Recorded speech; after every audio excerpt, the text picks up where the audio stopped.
கர்த்தருடைய பரிசுத்த நாமத்துக்கு ஸ்தோத்திரம். இன்றைய தினத்துல நம்ம என்ன பார்க்க போறோம் அப்படின்னா, நீதிமொழிகள் 31 அதிகாரம் குறிச்சுதான் நம்ம போன வருஷமும் சொல்லிட்டு நம்ம உமன்ஸ் டே பார்த்தோம். பட் அதுலயே நம்ம கொஞ்சம் வேற விதமா நம்ம இன்னைக்கு பார்க்க போறோம். நீங்க எடுத்துக்கோங்க, நீதிமொழிகள் 31 அதிகாரம் 30ஆம் வசனம். 30ஆம் வசனத்தின் பின்பகுதியில இருந்து நான் வாசிக்கிறேன். கர்த்தருக்கு பயப்படுகிற ஸ்திரீயே புகழப்படுவாள், அவள் கைகளின் பலனை அவளுக்கு கொடுங்கள், அவளுடைய செய்கைகள் வாசல்களில் அவளை புகழ கடவுள். இப்ப யார் புகழப்படுவாங்க அப்படின்னா, யார் புகழப்படுவாங்களாம்? கர்த்தருக்கு பயப்படுகிற ஸ்திரீ, அவங்கதான் புகழப்படுவாங்க. அவங்களுடைய கைகளின் பலன் அவங்களுடைய அந்த கையோடைய பிரயாசத்தையோ இல்லை அந்த கையில அவங்க பண்ற வேலையோ இல்லை என்ன காரியமா இருக்கலாம், அவங்க கையிட்டு செய்கிற எல்லாவற்றையும் அவங்க என்ன பண்ணுவாங்க, அதற்கான பலனை அவங்க பெற்றுக்கொள்வாங்க. அந்த அந்த அந்த கிரியை அவங்கள வாசல்கள்னா என்ன அர்த்தம், ஊர்ல அவங்க வீட்டுலயா இருக்கட்டும், இல்லாட்டினா அவங்க வேலை பார்க்குற இடத்துலயா இருக்கட்டும், இல்லாட்டினா அவங்க இருக்கிற இடத்துலயா இருக்கட்டும், எல்லா இடத்துலயும் அவங்க எப்படி இருப்பாங்க, அவங்க எல்லாரும் புகழ்ற மாதிரி அவங்க இருப்பாங்க அப்படிங்கிறத குறித்து தான் நம்ம இன்னைக்கு பார்க்க போறோம். இதுல நம்ம 3 ஸ்திரீகளை குறித்து நம்ம இன்னைக்கு பார்க்க போறோம். முதல்ல நம்ம யாரை குறித்து வாசிக்க போறோம் அப்படின்னா, ரூத்தை குறித்து நம்ம பார்க்க போறோம். ரூத்தின் புஸ்தகத்துல 4ஆவது அதிகாரம் 11ஆம் வசனம். ரூத்தை விவாகம் பண்ணினான், அவள் அவனுக்கு மனைவியானாள். அவன் அவளிடத்தில் பிரவேசித்த போது அவள் கர்ப்பம் தரித்து ஒரு ஆண் பிள்ளையை பெற கர்த்தர் அனுக்கிரகம் பண்ணினார். அப்பொழுது ஸ்திரீகள் நகோமியை பார்த்து, சுதந்திரவாளி அற்று போகாதபடிக்கு 4:11. அப்பொழுது ஒளிமுக வாசலில் இருக்கிற சகல ஜனங்களும் மூப்பரானவர்களும் அவனை நோக்கி, நாங்கள் சாட்சிதான், உன் வீட்டிலே வருகிற மனைவியை கர்த்தர் இஸ்ரவேல் வீட்டை கட்டுவித்த 2 பேராகிய ராகேலை போலவும் லேயாலை போலவும் வாழ்ந்திருக்க செய்வாராக. நீ எப்ராத்தாவிலே பாக்கியவானாயிருந்து பெத்லேகேமிலே புகழ் பெற்றிருக்க கடவாய். பாத்தீங்கன்னா அந்த அந்த ஒளிமுக வாசல் இருக்க அந்த ஜனங்கள் எல்லாரும் யாரை குறித்து வாழ்த்துறாங்க, ரூத்தை குறித்து வாழ்த்துறாங்க. உன் மனைவி எப்படி இருப்பாங்க, ராகேலை போலவும் லேயாலை போலவும் இஸ்ரவேல் வீட்டை ஆண்டவர் எப்படி அவங்க 2 பேரை வச்சு கட்டுவித்தாரோ அதே மாதிரி உன் மனைவியை இருப்பாங்க அப்படின்னு சொல்லி அவங்க என்ன பண்றாங்க, உங்க மனைவிய வாழ்த்துறாங்க. அதே மாதிரி பெத்லகேம்ல நீங்க எப்படி இருப்பீங்க, புகழ் பெற்று இருப்பீங்க அப்படின்னு சொல்லி வாழ்த்துறாங்க. ஸோ முதல்ல நம்ம ரூத்தை குறித்து பார்க்க போறோம், எதனால அவங்கள எல்லாரும் வாழ்த்துனாங்க அப்படின்னு. அதே மாதிரி 2வது பாத்தீங்கன்னா நம்ம யாரை குறித்து பார்க்க போறோம் அப்படின்னா, 2 ராஜாக்கள் வாசிங்க. 2 ராஜாக்கள் 4ஆம் அதிகாரம் 8ஆம் வசனம். 2 ராஜாக்கள். பின்பு ஒரு நாள் எலிசா சுனேமுக்கு போயிருக்கும்போது அங்கே இருந்து கனம் பொருந்திய ஒரு ஸ்திரீ. 2வது நம்ம பார்க்க போறது அந்த சூனேமில் இருந்த அந்த ஊர்ல இருந்த கனம் பொருந்திய ஸ்திரீ. அவங்க பேர் இங்க குறிப்பிடப்படல. அவங்கள சொல்லும் போது எப்படிதான் எல்லாரும் அவங்கள புகழ்றாங்க, எலிசா எப்படி அவங்கள சொல்றாரு, அவங்களை எப்படி இன்ட்ரடியூஸ் பண்றாரு, கனம் பொருந்திய ஒரு ஸ்திரீ. ஸோ அந்த சூனேம் ஊர்ல இருந்த அந்த கனம் பொருந்திய ஸ்திரீயை குறிச்சுதான் நம்ம பார்க்க போறோம். அதே மாதிரி 3வது நம்ம யாரை குறிச்சு பார்க்க போறோம் அப்படின்னா, நம்ம வாசிங்க ஆதியாகமம் 24ஆம் அதிகாரம் 60ஆவது வசனம். ஆதியாகமம் 24:60. அங்க பாத்தீங்கன்னா ரெபேக்கால அவங்க எல்லாரும் என்ன பண்றாங்க, அவங்க வீட்டுல இருந்தவங்க எல்லாம் வாழ்த்துறாங்க. ரெபேக்கால வாழ்த்தி, எங்க சகோதரியே நீ கோடா கொடியா பெருகுவ, பகைஞர்கள் இந்த பூமியில இருக்க எல்லா சந்ததியும் அவங்க என்ன பண்ணுவாங்க, எல்லா வாசல்களையும் அவங்க சுதந்திரத்துக் கொள்வாங்க அப்படின்னு ஆசீர்வதிக்கிறத நம்ம பார்க்கிறோம். ஸோ நம்ம 3 பேரை குறிச்சு நம்ம பார்க்க போறோம். யாரை குறிச்சு நம்ம பார்க்க போறோம், முதல்ல நம்ம ரூத்தை குறிச்சு பார்க்க போறோம். அடுத்தது அந்த சூனேம் ஊர்ல இருந்த அந்த ஸ்திரீயை குறித்து நம்ம பார்க்க போறோம். 3வது நம்ம ரெபேக்கால குறித்து பார்க்க போறோம். எதனால எல்லாரும் அவங்கள புகழ்ந்தாங்க, எப்படி அவங்க புகழ் பெற்றவங்களா இருந்தாங்க, என்னென்ன குவாலிட்டிஸ்லாம் அவங்க கிட்ட இருந்தது, எப்படி நம்மளுக்கு அது பிரயோஜனப்படுத்துது, எப்படி அவங்க கிட்ட இருந்து நம்ம என்னெல்லாம் கத்துக்க போறோம் அப்படிங்கறத குறிச்சுதான் நம்ம இன்னைக்கு பார்க்க போறோம். ஸோ முதல்ல வாசிங்க நீதிமொழிகள் 31 அதிகாரம் 10ஆவது வசனம். குணசாலியான ஸ்திரீயை கண்டுபிடிப்பவன் யார், அவளுடைய விலை முத்துக்களை பார்க்கிலும் உயர்ந்தது. சோ இங்க முதல்ல நம்ம பார்க்கிறது என்னது, குணசாலியான ஸ்திரீ. அப்போ முதல்ல நம்ம எப்படி இருக்கணுமா, குணசாலியான ஸ்திரீயா நம்ம இருந்தோம்னா நம்மள எல்லாருமே என்ன பண்ணுவாங்க, கண்டிப்பா புகழ்வாங்க. ஏன்னா குணசாலியான ஒரு ஸ்திரீயுடைய விலை எப்படியா, முத்துக்களை பார்க்கல விலை உயர பெற்றது. முத்து அப்படிங்கிறது ரொம்ப ஒரு ரேரான விஷயம் இல்ல. சும்மா போய் கடல்ல வந்து நம்ம வந்து எடுத்தா முத்து கிடைச்சிருமா? அதுக்கு நிறைய வெயிட் பண்ணி அதை ப்ராசஸ் பண்ணி அப்பதான் அந்த பேர்ல் வந்து கிடைக்குமா. அப்ப எப்படி ஒரு கடல்ல, அவ்வளவு பெரிய கடல்ல அந்த பேர்லை கண்டுபிடிக்கிறது கஷ்டமோ, அதே மாதிரிதான் குணசாலியான ஸ்திரீயும் இருக்காங்க. அவ்வளோ ப்ரெஷியஸ் அவங்க, அவ்வளோ ரேர் அவங்க. அப்ப அந்த மாதிரி நம்ம குணசாலியான ஸ்திரீயா நம்ம இருக்கணும் அப்படிங்கறத குறித்து தான் நம்ம பார்க்க போறோம். நீங்க வாசிச்சீங்கன்னா ரூத்ல 3ஆம் அதிகாரம் 11ஆம் வசனத்துல போவாஸ் வந்து ரூத்தை குறித்து சொல்லுகிறத நம்ம பார்க்கலாம். ரூத் 3ஆம் அதிகாரம் 11ஆம் வசனம். அதற்கு போவாஸ் பிரதியுத்தரமாக, உன் புருஷன் மரணமடைந்த பின்பு நீ உன் மாமியாருக்காக செய்ததும், நீ உன் தகப்பனையும் உன் தாயையும் உன் ஜென்ம தேசத்தையும் விட்டு முன்னே நீ அறியாத ஜனங்களிடத்தில் வந்ததும் எல்லாம் எனக்கு விவரமாய் தெரிவிக்கப்பட்டது. 12ஆம் வசனத்தை நான் வாசிக்கிறேன். உன் செய்கைக்கு தக்க பலனை கர்த்தர் உனக்கு கட்டளையிடுவாராக. அவரால் நிறைவாய் அவருடைய செட்டைகளின் கீழ் அடைக்கலமாய் வந்த உனக்கு அவராலே பலன் கிடைப்பதாக. நீங்க பாத்தீங்கன்னா அவங்களுடைய அந்த செய்கைக்கு தக்க பலன் வந்து அவங்களுக்கு கிடைச்சது அப்படின்னு நம்ம பார்க்கிறோம். சாரி, நான் 2:11 வாசிட்டேன். 3:11. இப்பொழுது மகளே, நீ பயப்படாதே, உனக்கு வேண்டியபடி எல்லாம் செய்வேன். நீ குணசாலி என்பதை உன் ஜனமாகிய ஊரார் எல்லாம் அறிவார்கள். சோ போவாஸ் என்ன சொல்றாரு? நீ வந்து குணசாலிங்கிறத எல்லாரும் வந்து அறிவாங்க அப்படின்னு சொல்லி சொல்றாரு. அப்ப ரூத் வந்து எப்படி இருந்தாங்க? அவங்க ஒரு குணசாலியான ஒரு ஸ்திரீயா இருந்தாங்க அப்படின்னு நம்ம பார்க்கிறோம். இந்த குணசாலி அப்படின்னா இந்த ரூத் கிட்ட என்னென்ன அந்த நல்ல குணங்கள்லாம் இருந்தது, அதை எதெல்லாம் நம்ம வந்து இன்னைக்கு வந்து அவங்க கிட்ட இருந்து நம்ம வந்து அதை வந்து கத்துக்க போறோம் அப்படின்னு தான் நம்ம பார்க்க போறோம். முதலாவது நம்ம வாசிச்சோம்னா நம்ம எல்லாருக்கும் இந்த கதையை குறித்து நம்ம எல்லாருக்கும் தெரியும்ல, இந்த சரித்திரத்தை குறித்து. நீங்க பாத்தீங்கன்னா முதல்ல அவங்க என்ன பண்றாங்க? மோவாப் தேசத்துல அவங்க என்ன பண்றாங்க? பெத்லகேம்ல இருந்து பஞ்சம் வந்ததுனால அவங்க என்ன பண்றாங்க? மோவாப் தேசத்தை நோக்கி போறாங்க. யாரு? எலிமெலேக்கு, நகோமி, அவங்களுடைய 2 பிள்ளைங்க. அவர்களுடைய பிள்ளைகள் பேர் வந்து மக்லோன், இன்னொன்னு கிலியோன். அவங்க 2 பேரும் என்ன பண்றாங்க? அவங்க மோவாப் தேசத்துக்கு போறாங்க. போன உடனே கொஞ்ச நாள்ல எலிமெலேக்கு என்ன பண்ணிடுறாரு? இறந்து போயிடுறாரு. அதுக்கப்புறம் என்ன பண்றாங்க? இந்த மக்லோன் கிலியோனுக்கு என்ன பண்றாங்க? கல்யாணம் பண்ணி வைக்கிறாங்க. சோ மோவாப் தேசத்துல அங்க இருக்க பெண்களை தான் அவங்க என்ன பண்றாங்க? கல்யாணம் பண்றாங்க. சோ ஒருத்தவங்க பேரு ஓர்பால், இன்னொருத்தவங்க தான் யாரு? ரூத்.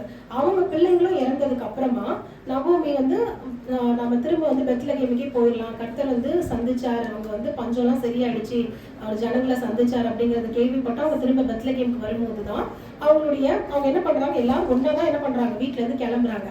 அப்போ அவங்க என்ன சொல்றாங்க? நகோமி, இல்ல நீங்க என்ன பண்ணுங்க, உங்க தகப்பன் வீட்டுக்கே திரும்பி போயிருங்க அப்படின்னு சொல்லும் போது, இல்ல நாங்க வருவோம்னு 2 பேரும் சொல்றாங்க. பட் அதுக்கப்புறம் அவங்க சொல்றாங்க, இல்ல இதுக்கப்புறம் எனக்கு பிள்ளை பிறக்குமா, இதுக்கப்புறம் உங்களுக்கு எப்படி கல்யாணம் ஆகும், அதனால நீங்க உங்க தகப்பன் வீட்டுக்கு போய் நீங்க கல்யாணம் பண்ணிக்கோங்கன்னு சொல்லும் போது ஊர்பால் என்ன பண்ணிடுறாங்க? அவங்க மாமியை முத்தமிட்டு அவங்க திரும்பி போயிடுறாங்க. ஆனா ரூத் என்ன பண்றாங்க? விடாம பற்றி கொண்டு அவங்க மாமியோடு கூட அவங்க வர்றதை நம்ம பார்க்கலாம். நீங்க முதல்ல அதை வாசிச்சீங்கன்னா ரூத் வந்து 1ஆம் அதிகாரம் 14வது வசனத்துல இருந்து 16வது வசனம் வரைக்கும். அப்பொழுது அவர்கள் சத்தமிட்டு அழுதார்கள். ஓர்பால் தன் மாமியை முத்தமிட்டு போனால், ரூத்தோ அவளை விடாமல் பற்றி கொண்டாள்.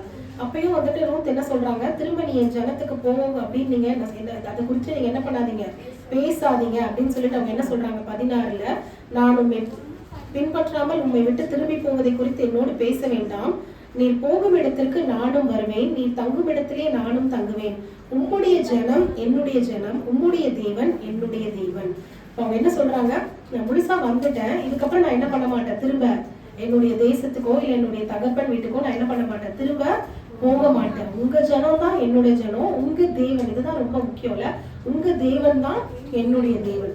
அவங்க மாமியார அவங்க விடாம பற்றி கொள்றது மாத்திரம் இல்ல, யாரும் அவங்க விடாம பற்றி கொண்டாங்க? அவங்க மாமியாருடைய தேவன், அவர் தான் உண்மையான தேவன் அப்படிங்கறத அவங்க என்ன பண்ணிக்கிட்டாங்க? அவங்க கண்டு கொண்டாங்க. அந்த கண்டு கொண்டது நிமித்தமாக அவங்க என்ன பண்றாங்க? திரும்ப நான் போக மாட்டேன், நான் வந்து உங்க கூட தான் வருவேன் அப்படின்னு அவங்க என்ன பண்றாங்க? அவங்களோடு கூட வரதை நம்ம பாக்குறோம். இன்னைக்கு பாத்தீங்கன்னா நம்ம இன்னைக்கு வாசிச்ச அந்த சங்கீதம், அந்த 45ஆம் சங்கீதத்துல கூட நம்ம அதை குறிச்சுதான் வாசிச்சோம்ல. என்ன வாசிச்சோம்? குமாரத்தியே கேள், நீ என்ன பண்ண, உன் தகப்பன் வீட்டை என்ன பண்ண மறந்துரு அப்படின்னு சொல்லி என்ன பண்றோம் நம்ம வாசிச்சோம். அப்பதான் ராஜா உன் அழகில் பிரியப்படுவார் அப்படின்னு நம்ம வாசிக்கிறோம். அப்ப அப்படின்னா என்ன அர்த்தம்? நம்ம பழைய வாழ்க்கையா இருக்கட்டும் இல்ல முந்தின காரியங்களா இருக்கட்டும், அதை வந்து நம்ம விட்டுட்டு முழுசா விட்டுட்டு நம்ம ஆண்டவர்கிட்ட நம்ம வரும்போது ஆண்டவர் என்ன பண்ணுவார்? கண்டிப்பா நம்மள ஆசீர்வதிப்பார். சோ அவங்க மாமியாரை மாத்திரம் அந்த விடாமல் பற்றி கொள்றது இல்ல, தேவனை அவங்க என்ன பண்ணாங்க, விடாமல் பற்றி கொண்டாங்க அப்படின்னு நம்ம பாக்குறோம். அதுக்கான பலன் கண்டிப்பா அவங்களுக்கு கிடைச்சது இல்ல. அதுதான் நம்ம இப்ப வாசிச்சோம். ரூத் 2 அதிகாரம் 12ஆம் வசனத்துல நம்ம என்ன வாசிச்சோம், உன் செய்கைக்கு தக்க பலனை கர்த்தர் உனக்கு கட்டளையிடுவாராக. இஸ்ரவேலின் தேவனாகிய கர்த்தருடைய செட்டைகளின் கீழ் அடைக்கலமாய் வந்த உனக்கு அவராலே நிறைவான பலன் கிடைப்பதாக. அப்ப அப்படி அவங்களுடைய தேவனை விட்டுட்டு, அவங்களுடைய ஜனத்தை விட்டுட்டு அவங்க வந்தது நிமித்தம் ஆண்டவர் என்ன பண்ணாரு, அந்த பலன் கண்டிப்பா அவங்க பெற்றுக்கொண்டாங்க. அப்ப அதே மாதிரிதான் நம்மளும் என்ன பண்ணணும், முழுசா ஆண்டவர்கிட்ட நம்ம வரணும். ஏன்னா அன்னைக்கு பாத்தீங்கன்னா ஆண்டவர் வந்து பிரசங்கம் பண்ணும்போது இது கடினமான உபதேசம், இதெல்லாம் எங்களால என்ன பண்ண முடியாது, பின்பற்ற முடியாது அப்படின்னு சொன்னாங்கல்ல. யோவான் 6 அதிகாரம் 67 69 வரைக்கும் நம்ம அதை குறித்து வாசிக்கலாம். அப்ப ஆண்டவர் என்ன பண்றாரு, அவங்களுடைய சீஷர்கள் கிட்ட கேட்கிறாரு, நீங்களும் போய்விட மனதா இருக்கிறீர்களா அப்படின்னு கேட்கும் போது பேதுரு என்ன சொல்றாரு, எங்க ஆண்டவரே நாங்க போவோம், உங்களை விட்டு எங்க நாங்க போவோம், நித்திய ஜீவ வசனங்கள் உம்மிடத்தில் உண்டு அப்படின்னு சொல்லி பேதுரு சொல்றத நம்ம வாசிக்கிறோம். அப்ப ரூத் கிட்ட இருக்கிற ஒரு நல்ல முக்கியமான குணத்தை நம்ம என்ன நம்ம கத்துக்கணும், ஆண்டவரை விடாம நம்ம பற்றி கொள்ளுகிறவர்களாய் நம்ம இருக்கணும். நம்ம ஆண்டவரை விட்டு தனியே விலகி போறவங்களா நம்ம என்ன பண்ணக்கூடாது, இருக்கக்கூடாது. அடுத்து 2வது நம்ம பார்க்கும்போது ரூத் வந்து பாத்தீங்கன்னா ரொம்ப அவங்க வந்துட்டு ஹார்ட் ஒர்க்கிங்கா இருந்திருக்காங்க, ரொம்ப கடினமா உழைச்சிருக்காங்க. அதே மாதிரி யார அவங்க பாத்துக்கிட்டாங்க, அவங்களுடைய மாமியார அவங்க பாத்துக்கிட்டாங்கல்ல. அப்ப நம்மளும் அப்படிதான். இன்னைக்கு நீங்க எல்லாருமே கடினமா உழைக்கிறவங்களா இருக்கீங்க. எதுக்காக நீங்க எல்லாம் இவ்வளவு கடினமா உழைக்கிறீங்க, உங்க பிள்ளைங்களை உங்களுடைய குடும்பத்துக்காக தான் நீங்க என்ன பண்றீங்க, அவ்வளவு கடினமா நீங்க எல்லாரும் உழைக்கிறவங்களா நீங்க இருக்கீங்க. அப்ப அதே மாதிரிதான் ரூத்தும் இருந்திருக்காங்க. நீங்க வாசிச்சீங்கன்னா ரூத் 2 அதிகாரம் 7ஆம் வசனத்துல பாத்தீங்கன்னா அவங்க என்ன பண்றாங்க, அந்த போவாசுடைய அந்த நிலத்துல போய் என்ன பண்றாங்க, அந்த கதிரெல்லாம் சிந்தி இருக்கிற அந்த கதிரை வந்து அவங்க என்ன பண்றாங்க, அது எல்லாத்தையும் பொறுக்கிட்டு இருக்காங்க. ஓகேங்களா, நீங்க பாத்தீங்கன்னா 7ஆம் வசனத்துல அறுக்கிறவர்கள் பிறகே அரிக்கட்டுகளிலிருந்து சிந்தனதை பொறுக்கிக் கொள்கிறேன் என்று அவள் என்னிடத்தில் கேட்டுக்கொண்டாள். எப்ப வந்தாங்களா அவங்க, காலமே துவக்கி இதுவரைக்கும் இங்கே இருக்கிறாள், இப்பொழுது அவள் குடிசைக்கு வந்து கொஞ்ச நேரம் தான் ஆச்சு. சோ அப்படின்னா என்ன அர்த்தம், எப்ப போனாங்க அவங்க இதெல்லாத்தையும் எடுக்கிறதுக்கு, பொறுமையா தூங்கி எந்திரிச்சு ஒரு 10-11 மணிக்கா போனாங்களா, இல்ல எப்ப போனாங்களா, காலமே எழுந்து. அப்ப அவங்க எப்படி இருந்தாங்க, காலையிலே எழுந்து என்ன பண்றாங்க, அவங்க குடும்பத்தை போஷிக்கிறதுக்கு தேவையான காரியங்களை அவங்க நடப்பிக்கிறதுக்கு அவங்க என்ன பண்றாங்க, காலையிலே எந்திரிச்சு அவங்க கிளம்பி போறத நம்ம பாக்குறோம். அதே மாதிரி எது வரைக்கும் அவங்க வேலை செஞ்சாங்க அப்படின்னு பாத்தீங்கன்னா, அதிலே அந்த அதிகாரத்திலே 17ஆம் வசனத்தை நீங்க வாசிச்சீங்கன்னா, அப்படியே அவள் சாயங்காலம் மட்டும் வயலிலே கதிர் பொறுக்கினதை அவள் தட்டி அடுக்கி தீர்த்த போது அது ஏறக்குறைய ஒரு மரக்கால் வார்கோதுமையை கண்டது. அவ்வளோ வார்கோதுமை இல்ல, ஒரு மரக்கால்னா கிட்டத்தட்ட 5 படி கிட்ட சொல்றாங்க. அப்ப அவ்வளோ வார்கோதுமையை அவங்க என்ன பண்றாங்க, சேகரிக்கிறாங்க. யாருக்காக, அவங்களுக்காக மாத்திரம் இல்ல, அவங்களுடைய மாமியாருக்காக இல்ல. இன்னைக்கு வந்து அப்பா அம்மாக்காக பண்றதே பெரிய விஷயம், ஆனா அவங்க யாருக்காக பண்ணியிருக்காங்க, அவங்களுடைய மாமியாருக்காக அவங்க பண்ணியிருக்காங்கல்ல. அதனாலதான் அப்படிப்பட்ட ஸ்திரீ தான் என்ன பண்ணுவாங்க, குணசாலியான ஸ்திரீ, அவங்கதான் வந்து புகழப்படுவாங்க. அப்ப நம்மளும் அதே மாதிரி புகழப்படணும், நம்ம குணசாலியான ஸ்திரீயா இருக்கணும்னா கண்டிப்பா நம்ம என்ன பண்ணணும், நமக்காகவும் நம்ம குடும்பங்களுக்காகவும் நம்ம என்ன பண்ணணும், கண்டிப்பா நம்ம கடினமா உழைக்கிறவங்களா நம்ம இருக்கணும் அப்படிங்கறதான் நம்ம முதல்ல பார்க்க போறோம். அந்த நீதிமொழிகள்லயே கூட 31 அதிகாரத்துல நம்ம அந்த ஸ்திரீயை குறித்து நம்ம வாசிக்கும் போது 15ஆம் வசனத்தை வாசிங்க. நீதிமொழிகள் எழுந்து தன் வீட்டாருக்கு ஆகாரம் கொடுத்து தன் வேலைக்காரிகளுக்கு படி அளிக்கிறார். எப்போ எந்திரிக்கிறாங்களா அவங்க, இருட்டோடு எழுந்து தன் வீட்டாருக்கு ஆகாரம் கொடுத்து தன் வேலைக்காரிகளுக்கு படி அளிக்கிறாள் அப்படின்னு பாக்குறோம். இப்ப பொறுமையா சூரியன்லாம் வந்ததுக்கு அப்புறம் பொறுமையா 8 மணி 9 மணி அப்படி எந்திரிச்சாங்களா, இல்ல எப்படி எந்திரிக்கிறாங்களா, காலையிலே எந்திரிச்சு அவங்க வீட்டுக்கு என்னென்னலாம் தேவையோ எல்லாத்தையும் அவங்க செஞ்சு முடிக்கிறவங்களா இருக்காங்க.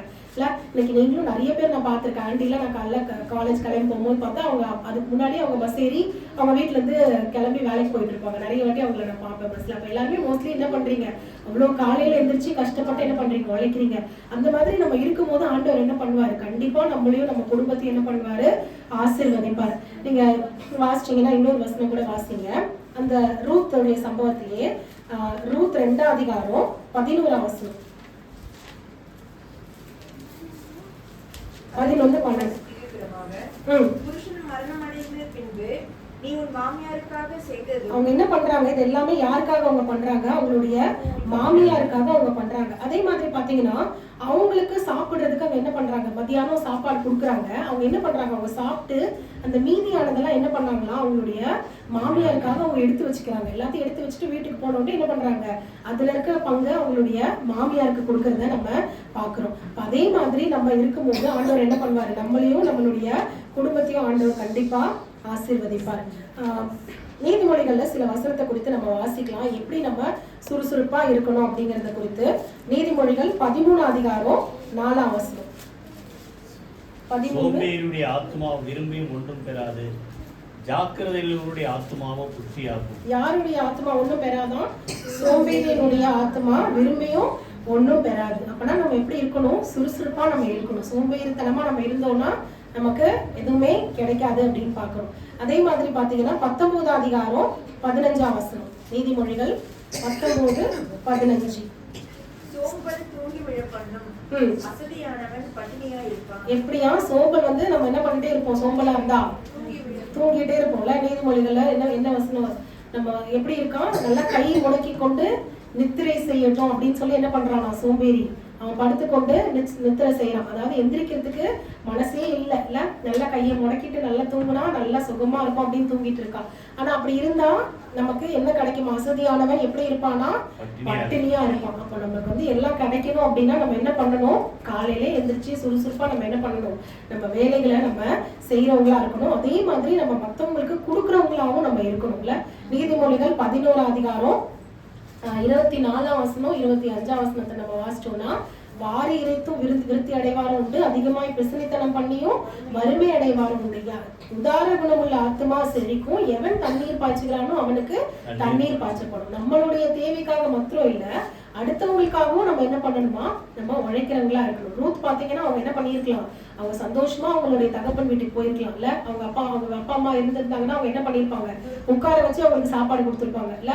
அவங்களை கண்டிப்பா அவங்க இவ்வளவு கஷ்டப்பட்டு அவங்க வேலை செஞ்சு அவங்க வந்து அவங்களுடைய குடும்பத்தை பார்க்கணுன்ற ஒரு நிலைமை அவங்களுக்கு இருந்திருக்காங்க. ஆனா அந்த ஈஸியான ஒரு ஜாலியான லைஃப் அவங்க சூஸ் பண்ணாங்களா, இல்ல. அதை சூஸ் பண்ணாம அவங்களுக்கு நல்லா தெரியும் அவங்களுடைய மாமியாருக்கு நல்லா வயசாயிடுச்சு, இதுக்கப்புறம் என்ன பண்ண முடியாது, கண்டிப்பா அவங்க மாமியாரால வேலை செஞ்சு அவங்களை காப்பாற்ற முடியாதுன்றது அவங்களுக்கு நல்லா தெரியும். அவங்கதான் அந்த ரெஸ்பான்சிபிலிட்டி எடுத்து அவங்க மாமியாரை காப்பாற்றணும் பாதுகாக்கணும்ன்றது அவங்களுக்கு தெரிஞ்சும் அவங்க என்ன பண்றாங்க, அதை சூஸ் பண்றாங்கல்ல. ஆனா அதை சூஸ் பண்ணதுனால அவங்க குறைஞ்சு போனாங்களா, இல்ல. அவங்க ஒரு நல்ல ஒரு குடும்பத்துல அவங்க என்ன பண்றாங்க, வாழ்க்கைப்படுறத நம்ம பாக்குறோம். போவாஸுடைய வாழ்க்கைக்குள்ள அவங்க வரதை நம்ம பாக்குறோம். அதன் மூலமா தாவீதுடைய சந்ததி அவர்கள் வயிற்றுல இருந்து வரத நம்ம பாக்குறோம்ல. அப்போ அப்படியாக நம்மளுக்கு அப்பேற்பட்ட ஒரு நல்ல ஒரு புகழ் நமக்கு கிடைக்கணும் அப்படின்னா நம்ம எப்படி இருக்கணுமா, நம்ம கஷ்டப்பட்டு நம்ம உழைக்கிறவங்களா இருக்கணும். அது வந்து நம்ம ரூத் கிட்ட இருந்து ரெண்டாவது நம்ம பாக்குறது. கடைசியா நம்ம ரூத் கிட்ட பார்க்க போறது என்ன அப்படின்னா, அதே ரூத்ல 3ஆம் அதிகாரம் 5ஆம் வசனம் 6ஆம் வசனம். நீங்க பாத்தீங்கன்னா இந்த சம்பவத்தை குறித்து நம்ம அநேக தடவை நம்ம வாசிச்சிருப்போம். அதற்கு அவள், நீர் எனக்கு சொன்னபடியெல்லாம் செய்வேன் என்றார்.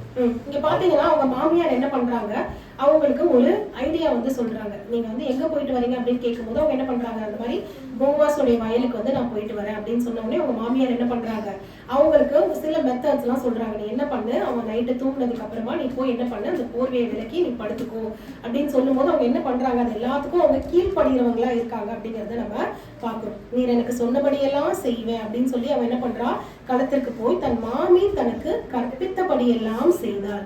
அப்போ அந்த பெரியவங்களா இருக்கட்டும் இல்ல மத்தவங்களா இருக்கட்டும், நமக்கு என்ன சொல்றாங்களோ அதை நம்ம என்ன பண்ணணுமா, கேட்டு கீழ்படுகிறவங்களா நம்ம இருக்கணும். கீழ்படுகிறவங்களா அதை கேட்டு நம்ம பண்றவங்களா இருந்தா கண்டிப்பா அதனால நமக்கு நல்ல பலன் வந்து நமக்கு கிடைக்கும். எல்லாமே எனக்கு தெரியும், உங்களுக்கு வயசாயிடுச்சு, நீங்க என்ன சொல்றது நான் என்ன கேட்கறது அப்படின்னு இருந்தோம்னா கண்டிப்பா நமக்கு எந்த ஒரு பலனும் கிடைக்காது. நீங்க பாத்தீங்கன்னா அதுலயே 10ஆம் வசனம் பாத்தீங்கன்னா போவாஸ் வந்து சொல்றாரு, என்ன சொல்றாரு, மகளே நீ கர்த்தரால் ஆசீர்வதிக்கப்படுவாயாக, நீ தரித்திரனும் ஐஸ்வர்யமான்களான வாலிபரின் பிறகே போகாததினால் உன் முந்தின நற்குணத்தை பார்க்கிலும் உன் பிந்தின நற்குணம் உத்தமமா இருக்கிறது. இப்பொழுது நீ பயப்படாத, உனக்கு நான் வேண்டியபடி எல்லாம் செய்வேன் அப்படின்னு சொல்றாரு. என்ன சொல்றாரு, உன் முந்தின நற்குணத்தை பார்க்கிலும் உன் பிந்தின நற்குணம் உத்தமமா இருக்குதுன்னா எப்ப உத்தமமா இருக்கும், கீழ்படுகிறது இல்ல.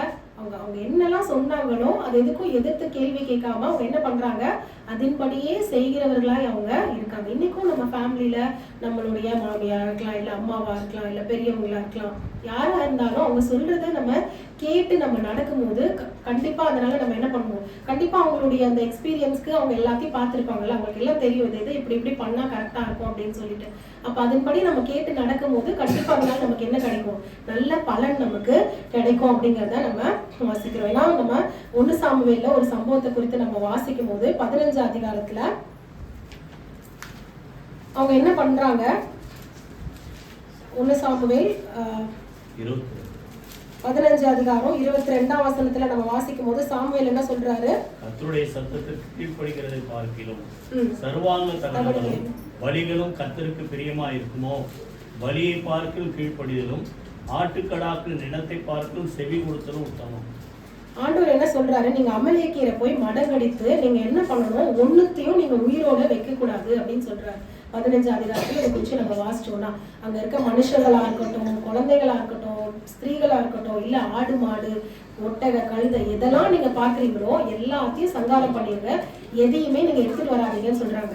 ஆனா சவுல் இதை கேட்டாரா, அவர் என்ன பண்றாரு, ஃபர்ஸ்ட் குவாலிட்டி எதெல்லாம் நல்லா இருக்கும் அதெல்லாம் கொண்டு போறதுக்கு அவருக்கு மனசு வரலையா. அங்க நீங்க பாத்தீங்கன்னா நீங்க அந்த சம்பவத்தை குறித்து வாசிச்சீங்கன்னா அதெல்லாம் இருக்கும். அவர் என்ன பண்றாரு, அதெல்லாம் வந்து சேவ் பண்ணி வச்சுட்டு என்னென்ன மிருக ஜீவன்லாம் நோஞ்சானா இருக்கும், எதெல்லாம் நல்லா இல்லையோ அதெல்லாம் மட்டும் என்ன பண்ணிடுறாங்க, சங்காரம் பண்ணி எடுத்துட்டு வந்துடுறாங்க. இதை பார்க்கும்போது அவங்களுடைய நம்பிக்கை அப்ப வந்து எது மேல போயிடும், ஆண்டவர் தான் அவங்களுக்கு ஜெயம் கொடுக்குறாரு. ஒவ்வொரு யுத்தத்திலையும் அவங்களுடைய பகைவரை மேற்கொள்றதுக்கு அவங்களுக்கு எல்லாத்துக்கும் பலன் கொடுக்குறாரு. ஆனா இவங்க என்ன நினைக்கிறாங்க, இதெல்லாம் இருந்ததுன்னா எனக்கு வேற எதுக்காவது யூஸ் ஆகும், என்னுடைய பலத்துக்கு யூஸ் ஆகும் அப்படின்னு சொல்லி அவங்களுடைய நம்பிக்கை எது மேல போயிருது, அது மேல போயிருது இல்ல. அப்ப அதனாலதான் ஆண்டவர் என்ன சொல்றாரு, எல்லாத்தையும் நீ வந்து என்ன பண்ணு, சங்காரம் பண்ணு அப்படின்னு சொன்னா இவங்க என்ன பண்றாங்க, அதை எடுத்துட்டு வந்தது மாத்திரம் இல்லாம அவங்க என்ன சொல்றாங்க, சாமுவேல் வந்து கேட்கும் போது நாங்க வந்து கர்த்தருக்கு பலியிடுறதுக்காக நாங்க என்ன பண்றோம், இதெல்லாம் நல்லதெல்லாம் நாங்க மிச்சமா வச்சு நாங்க எடுத்துட்டு வரோம் அப்படின்னு சொல்லி அவங்க சொல்றாங்க. அப்பதான் வந்து அவர் என்ன சொல்றாரு, கர்த்தருடைய சத்தத்திற்கு கீழ்ப்படுதலை பார்க்கிலும் அவர் பலியில வந்து பிரியமா இருக்கிற தேவனா, எது வந்து உத்தமம், கீழ்ப்படிதல் தான் உத்தமம், ஆட்டுக்கடாக்களை நிலத்தை பார்க்கிலும் செவி கொடுத்தல் உத்தமம். அப்ப அவர் சொல்றத கேட்கறது, கேட்டு அதன்படி நடக்கிறது, அதுதான் முக்கியம் இல்ல. நீங்க பாத்தீங்கன்னா ரெண்டகம் பண்ணுதல் பில்லி சூனிய பாவத்திற்கும் முரட்டாட்டம் பண்ணுதல் அவபக்திக்கும் விக்கிரக ஆராதனைக்கும் சரியா இருக்கிறது. அப்ப கேட்காம இருக்கிறது, முரட்டாட்டம் பண்றது, இந்த மாதிரி ஆண்டவர் சொல்றதுக்கு விரோதமா ரிபெலியஸா ஏதாவது பண்றது, இதெல்லாமே எதுக்கு வந்து அவர் ஈடா சொல்றாரு, பில்லி சூனியம் பண்றது, விக்கிரக ஆராதனை பண்றது. இன்னைக்கு நம்ம அதெல்லாம் நம்ம பண்றது இல்ல, நம்ம பில்லி சூனியம் பண்ண போறது இல்ல, விக்கிரக ஆராதனை பண்ண போறது இல்ல, அதெல்லாம் விட்டுட்டு நம்ம முழுசா ஆண்டவர்கிட்ட வந்துட்டோம். ஆனா ஆண்டவர் சொல்றது எல்லாத்தையும் நம்ம கேட்டு கீழ்படிஞ்சு நடக்கிறோமா இல்ல. அப்போ அது வந்து இதுக்கு ஈக்குவலா இருக்கு அப்படின்னு சொல்றாரு. அப்ப நம்ம என்ன பண்ணணும், அவருடைய வார்த்தைக்கு நம்ம கீழ்ப்படிந்து நடக்கணும். ஆண்டவருடைய வார்த்தைக்கு மாத்திரம் அதே மாதிரி நம்மளுடைய பெற்றோர்களுக்கும் நம்ம என்ன பண்ணணும், கீழ்ப்படிந்து நம்ம நடக்கிறவர்களாய் நம்ம இருக்கணும் அப்படிங்கிறத நம்ம பார்க்கணும். நீதிமொழிகள்ல ஒரு வசனம் வாசிங்க, நீதிமொழிகள் 19ஆம் அதிகாரம் 20வது வசனம். அந்நிய காலத்தில் நீ ஞானமுள்ளமா இருக்கும்படி ஆலோசனையை கேட்டு புத்திமதியை ஏற்றுக்கொள்ளும். நம்ம ஞானவானா இருக்கணும்னா நம்ம என்ன பண்ணணுமா, ஆலோசனையை கேட்டு நம்ம எதை ஏத்துக்கணும், புத்திமதிகளை நம்ம ஏத்துக்கணும். புத்திமதிகளை நம்ம ஏத்துக்கிட்டாதான் நம்மளை நம்ம கரெக்ட் பண்ணிட்டு நம்ம என்ன பண்ண முடியும், சரி பண்ண முடியும்ல. நம்ம ஏதோ ஒரு தப்பு பண்றோம்னா நமக்கு யாராவது என்ன பண்ணுவாங்க, புத்திமதி சொல்லுவாங்க. அந்த புத்திமதியை நான் கேட்க மாட்டேன் அப்படின்னு இருந்தா நம்ம திரும்ப அந்த பாவத்திலே தான் நம்ம போயிட்டு இருப்போம். அப்ப அதை ஏத்துக்கிட்டு நம்ம திருத்துறவங்களா நம்ம இருக்கணும். ஏன்னா நீதிமொழிகள் 1ஆம் அதிகாரத்துல நம்ம என்ன வாசிக்கிறோம், 1ஆம் அதிகாரம் 8ஆம் வசனம் 9ஆம் வசனம். தாயின் போதகத்தை தள்ளாதே. அப்ப அப்பா அம்மா பேச்ச நம்ம என்ன பண்ணணுமா, கேட்கிறவங்களா நம்ம இருக்கணும். அவைகள் உன் சிரசுக்கு அலங்காரமான முடியும், உன் கழுத்துக்கு சரப்பணியுமா இருக்கும். எதுதான் நமக்கு அலங்காரம், நம்ம தலைக்கு அலங்காரம், அதே மாதிரி நம்ம கழுத்துக்கு சரப்பணினா நெக்லஸ் மாதிரி. எதுதான் நமக்கு நெக்லஸா, அவங்களுடைய ஆலோசனை, அவங்களுடைய புத்திமதி, அதுதான் நம்மள அலங்காரப்படுத்தும். அப்படின்னு அர்த்தம். நமக்கு ஒரு புகழ் வேணும் அப்படின்னா நம்ம எப்படி இருக்கணும், அது எல்லாத்தையும் நம்ம கேட்டு ஆலோசனைக்கு நம்ம செவி கொடுத்து நம்ம அதன்படி நடக்கிறவங்களா இருக்கும் போதுதான் நமக்கு அந்த புகழ்ச்சி நமக்கு கண்டிப்பா கிடைக்கும். ஸோ ரூத்தோட வாழ்க்கையில ரூத் வந்து குணசாலியா இருந்தாங்க அப்படின்னு நம்ம பாக்குறோம். அந்த குணசாலியா இருக்கும் போதுதான் அவங்க புகழப்படுவாங்க இல்ல. அப்ப என்னென்ன குணங்கள் அவங்க கிட்ட நம்ம பாக்குறோம், அவங்க விடாம அவங்க மாமியாரையும் ஆண்டவரையும் என்ன பண்ணாங்க, பற்றி கொண்டாங்கன்னு பார்க்கிறோம். அதே மாதிரி அவங்க குடும்பத்தை அவங்க போஷிக்கிறவங்களா இருக்காங்க, கடினமா உழைக்கிறவங்களா இருக்காங்க அப்படின்னு பார்த்தோம். அதே மாதிரி அவங்க மாமியாருடைய பேச்சுக்கு செவி கொடுத்து அதுக்கு கீழ்ப்படியவங்களா இருக்காங்கன்னு பார்க்கிறோம். அதே மாதிரிதான் நம்ம பெரியவங்களா இருக்கட்டும் இல்ல ஆண்டோரா இருக்கட்டும் அவங்க பேச்சு கீழ்ப்படிந்து நம்ம நடக்கும் போது நம்மளும் குணசாலியான ஸ்திரீயை போல இருப்போம் அப்படின்னு பாக்குறோம். ரெண்டாவது நம்ம அந்த சூனேம் ஊர்ல இருக்கிற அந்த ஸ்திரீயை குறிச்சு நம்ம பார்க்க போறோம். அது என்ன ஸ்திரீ? கனம் பொருந்திய ஸ்திரீ அப்படின்னு சொல்லி அவர் எலிசா வந்து சொல்றாரு. நீங்க 2 ராஜாக்கள் எடுத்துக்கோங்க. 2 ராஜாக்கள் 4 அதிகாரத்துல நம்ம அவங்களை குறித்து பார்க்கிறோம். எலிசா சொல்லும் போது அவங்க என்ன சொல்றாங்க? கனம் பொருந்திய ஸ்திரீயா இருக்காங்க அப்படின்னு சொல்றாங்க. எதனால அவங்க கனம் பொருந்திய ஸ்திரீயா இருந்தாங்க, அவங்களுடைய குவாலிட்டிஸ் என்ன அப்படிங்கறத நம்ம பார்க்க போறோம். முதல்ல வாசிச்சீங்கன்னா அவங்க என்ன பண்ணாங்க, அந்த 4 அதிகாரத்திலே 8ஆம் வசனத்துல இருந்து 10ஆம் வசனம் வரைக்கும் பார்த்தா அவங்க என்ன பண்றாங்க, கனம் பொருந்திய ஸ்திரீ அவனை போஜனம் பண்ண வருந்தி கேட்டுக்கொண்டாள். அப்படியே அவன் பயணப்பட்டு வருகிற போதெல்லாம் போஜனம் பண்ணும்படி அங்கே வந்து தங்குவார். அவங்க என்ன பண்றாங்க, அவங்க ஹஸ்பண்ட் கிட்ட சொல்றாங்க, இந்த தேவனுடைய மனுஷன் வந்து பரிசுத்தவன் அப்படின்னு நான் பாக்குறேன். அதனால நம்ம என்ன பண்ணலாம், நம்ம மேல இருக்க மாடியில இருக்க ஒரு அறை வீட்டை நம்ம கட்டி அவருக்கு என்ன பண்ணலாம், ஒரு கட்டில் மேஜெல்லாம் வச்சு நாற்காலி குத்து விளக்கெல்லாம் நம்ம வைப்போம். அவர் வந்து போகும்போதெல்லாம் இங்க வந்து அவர் என்ன பண்ணலாம், தங்கி இருந்து இளைப்பாரி அவருக்கு நமக்கு தேவையானதெல்லாம் நம்ம அவருக்கு செஞ்சு அனுப்பலாம் அப்படின்னு சொல்லி அவங்க சொல்றாங்க. அப்ப அவங்க எப்படிப்பட்டவங்களா இருக்காங்க, தேவனுடைய மனுஷனை கனப்படுத்தவங்களா இருக்காங்கல்ல. இன்னைக்கு நம்மளும் கனம் பொருந்தி இருக்கணும், நமக்கு கனம் இருக்கணும் அப்படின்னா நம்ம யாரை கனப்படுத்தணும், ஊழியக்காரங்களை நம்ம என்ன பண்ணணும், கனம் பண்ணவங்களா நம்ம இருக்கணும். ஊழியக்காரங்களை நம்ம கனம் பண்ணவங்களா நம்ம இருக்கும்போது கண்டிப்பா அந்த கணத்துக்கான பதில் ஆண்டவர் என்ன பண்ணுவாரு, நமக்கு கண்டிப்பா கொடுப்பாருல்ல. ஏன்னா மார்க்ல 9ஆம் அதிகாரம் 41ஆம் வசனத்துல நம்ம என்ன வாசிக்கிறோம், அவர் ஒரு கலசம் தண்ணி நீங்க நாமத்தினால கொடுத்தா கூட அதன் பலனை நீங்க என்ன பண்ண மாட்டீங்க, கண்டிப்பா அடையாம நீங்க போக மாட்டீங்க. அதற்கான பலனை நீங்க கட்டாயம் பெறுவீங்க அப்படிங்கறத நம்ம வாசிக்கிறோம். அப்போ ஒரு கலசம் தண்ணி நம்ம கொடுத்தா கூட அதன் பலனை நம்ம கிடைக்கும் போது, நம்ம ஊழியக்காரங்களை நம்ம கனம் பண்ணும்போது கண்டிப்பா அதற்கான நிறைவான பலன் ஆண்டவர் நமக்கு கொடுப்பார். அது குறித்து இன்னொரு வசனம் கூட நீங்க வாசிங்க. 1 தீமோத்தேயு 5ஆம் அதிகாரம் 17ஆம் வசனம். 1 தீமோத்தேயு 5:17. நன்றாய் விசாரணை செய்கிற மூப்பர்களை விசேஷமாக திரிவசனத்திலும் உபதேசத்திலும் பிரயாசப்படுத்தவர்களை இரட்டிப்பான கணத்திற்கு பார்த்ததாக நம்ம என்ன பண்ணணுமோ, நம்மளை விசாரிக்கிற மூப்பர்களை அதே மாதிரி விசேஷமாக வசனத்தினாலும் உபதேசத்தினாலும் பிரயாசப்படுறவங்களை நம்ம என்ன பண்ணணும், ரெட்டிப்பான கணத்திற்கு பாத்திரா நம்ம என்ன பண்ணணும், நினைக்கணும். நம்மளுக்கு உபதேசம் பண்ணவங்களா இருக்கட்டும், நமக்காக அவங்க வந்து ஆண்டவர்கிட்ட இருந்து கேட்டு ஜோம் பண்றவங்களா இருக்கட்டும், அப்படிப்பட்ட ஊழியக்காரர்களை நம்ம என்ன பண்ணணுமா, கனம் பண்றவங்களா நம்ம இருக்கணும். அப்பதான் நம்ம எப்படி இருக்க முடியும், நம்ம கனம் பொருந்தி இருக்க முடியும். சோ இது வந்து முதலாவது நம்ம பாக்குறது. ரெண்டாவது வாசிப்போம். அதே 2 ராஜாக்கள்ல 4ஆம் அதிகாரத்துல 13ஆம் வசனத்தை நம்ம வாசிக்கும் போது, முதல்ல 12ஆம் வசனத்துல எலிசா என்ன பண்றாரு, அவர் வேலைக்காரர் கேயாசியை கூப்பிட்டு இந்த சூனேம் ஊரால அவங்க அந்த அம்மாவை வந்து அழைங்க அப்படின்னு சொல்லும் போது அவங்க வந்து நிக்கிறாங்க.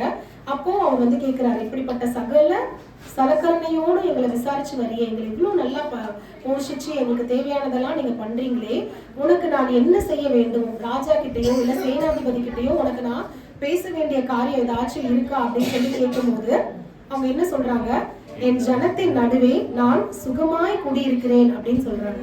அவங்க வந்து எலிசா வந்து கேட்கிறாரு, நீங்க வந்து எனக்கு இவ்வளவு நல்லது பண்றீங்களே, நீ எனக்கு இவ்வளவு தூரம் எனக்கு வந்து நீங்க வந்து இவ்வளவு எஃபோர்ட் போட்டு எனக்காக இதெல்லாம் பண்றீங்களே, நான் உங்களுக்கு ஏதாவது பண்ணணுமா அப்படின்னு கேட்கும்போது அவங்க என்ன சொல்றாங்க, நான் வந்து என்னோட ஜனத்தின் நடுவே நான் சுகமா நான் குடியிருக்கேன் அப்படின்னு சொல்றாங்க. அதுக்கப்புறம் தான் வந்து அவங்க எலிசா என்ன பண்றாரு, கேயாசி கூப்பிட்டு கேட்கும் போது அப்போ என்ன சொல்றாங்க, அவர் கேயாசி என்ன சொல்றாரு, அவங்களுக்கு பிள்ளை இல்ல அப்படின்னு சொல்றாங்க. ஆனா இந்த அம்மா அவங்க எலிசா கேட்கும் போது கூட அவங்க என்ன பண்ணல, போய் எலிசா கிட்ட இல்ல எனக்கு பிள்ளை இல்லைன்னு ஒரு குறையாத என்ன பண்ணல, சொல்லல. அப்ப நம்ம கூட அவங்க கிட்ட கத்துக்க வேண்டிய ஒரு விஷயம் என்னது, நம்ம எதுக்கும் குறை சொல்லாதவங்களா இருக்கணும். நம்ம கடவுள் நம்மள எந்த நிலைமையில வச்சிருந்தாலும் அதுல நம்ம எப்படி இருக்கணுமா, நம்ம சந்தோஷமா இருக்கணும். நம்ம வசனம் அதெல்லாம் சொல்லுது, 1 தீமோத்தேயு 6ஆம் அதிகாரம் 6ஆம் வசனம் என்ன சொல்லுது, போதும் என்கிற மனதுன்மை கூட தெய்வ பக்தியே மிகுந்த ஆதாயம்.